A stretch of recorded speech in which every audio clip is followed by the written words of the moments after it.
So what's happening here is the Iskashitaa family party. So we've got board members of the Iskashitaa, we've got volunteers, we've got refugees and asylum seekers here, and just celebrating our community. So we came with some food, and other people brought food, potluck style. So we've got a nice little spread out here. Yeah. People enjoying themselves, enjoying community. Yeah. It's a confluence of cultures.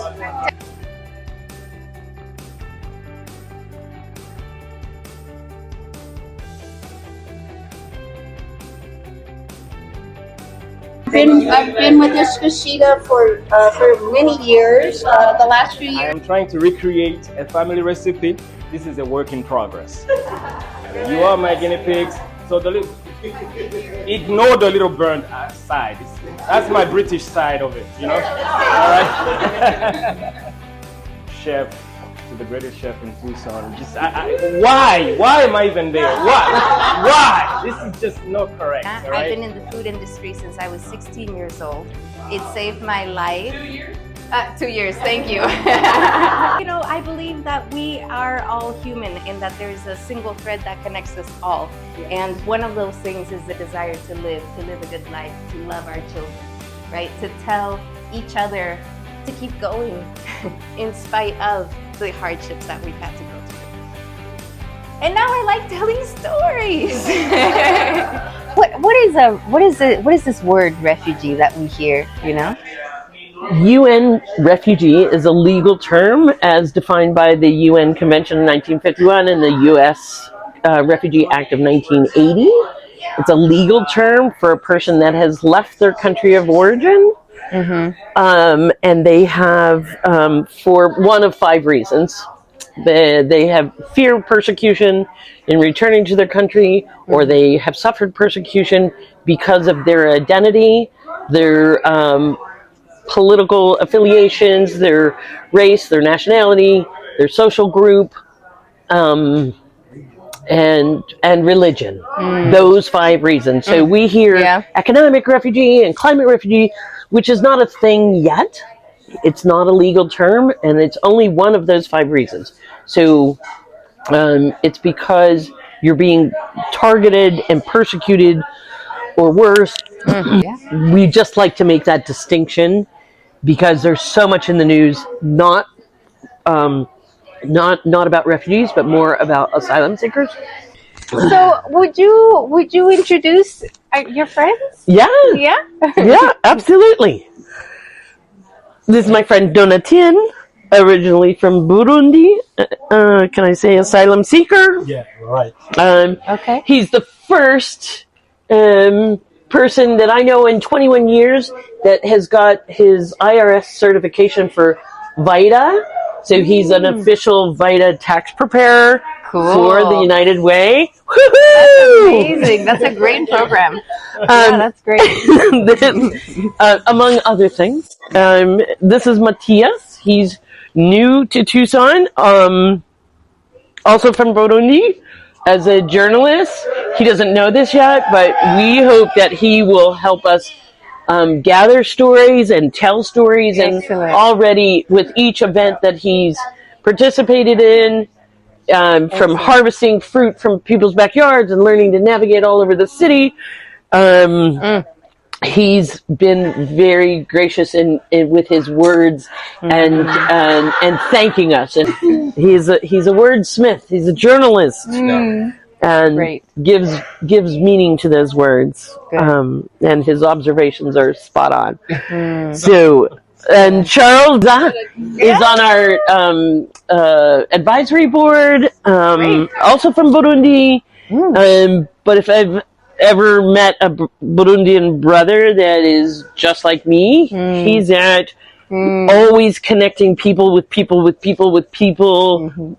No matter how much he suffers doing it, he's always there for the people and gathering resources and sharing resources. And that's what we're about. A selfless, resourceful man. That's yes. Always collecting information, always sharing information, always trying to help.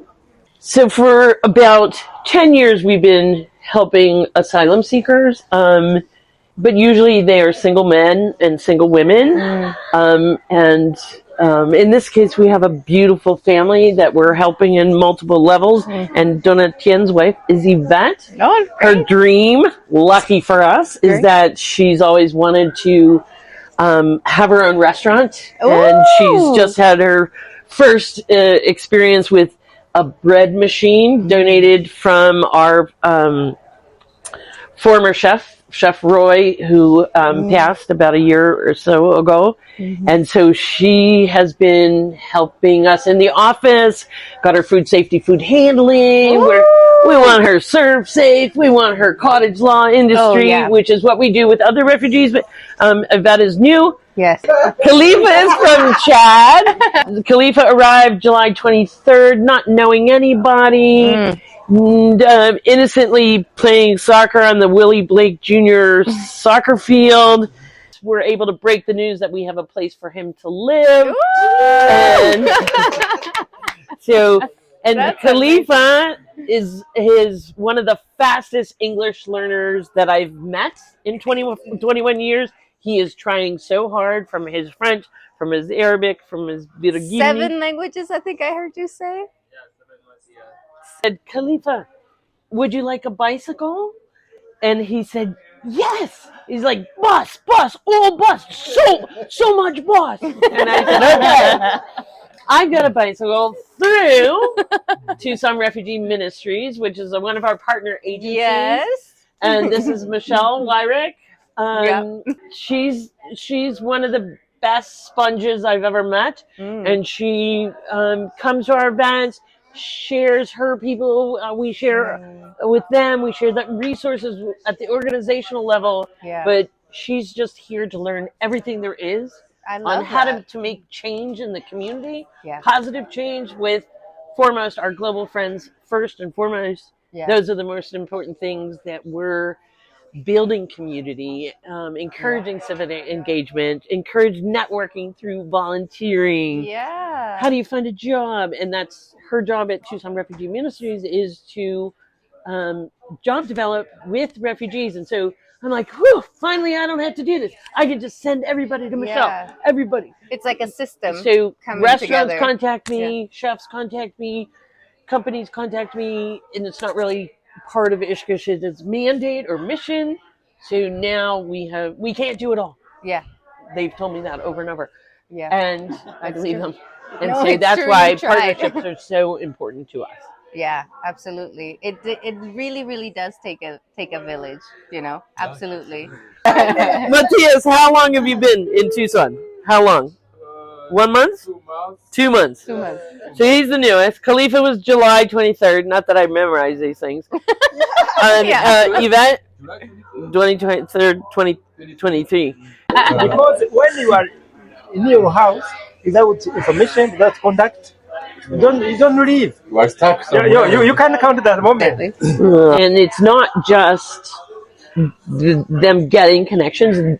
Everybody contributes. Donatien's been on Harvest. Matthias has been on a harvest, a group harvest at Tucson Meadows. Charles has been everywhere. That has participated in our culinary food preservation workshops, for which there's one next Tuesday.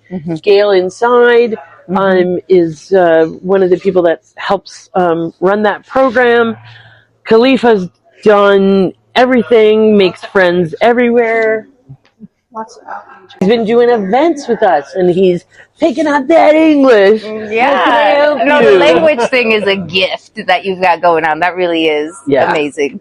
So all of you have found, I would say, family and refuge in each other, and at the center point is food. Right? Common denominator. Make a lemon cake with lemon icing, which is the only cake that I grew up eating, practically. And it's a comfort food. I'm like, then I'll talk about comfort food tonight. And there's a special ingredient that I was taught by my Bhutanese friends to take 2 gallons of lime juice or 2 gallons of lemon juice and simmer for a day or two. Oh, wow. Down to less than 2 cups into a lime tar and a lemon tar. because it's got the consistency of tar, and it looks like tar, and it's black as tar. Whoa. And never can I get my lemon cake or my lemon ice and lemony enough. Where you If they take the time to just volunteer, meet people, come have fun, come dance, come do drums, come do artwork, come pick fruit, but talk. Hear each other's stories, find out what other people's lives are, because I don't think people realize how many people are here without their family. And so this is their social interaction. This is their family, their support. We are home. We are the new home. Thank you for being here. Thank you for trusting us with your well-being. Know that we are happy that you are here. And as you can see, we're trying to do whatever we can to support the community as well. You know, we appreciate you very much, and the food is delicious, like always.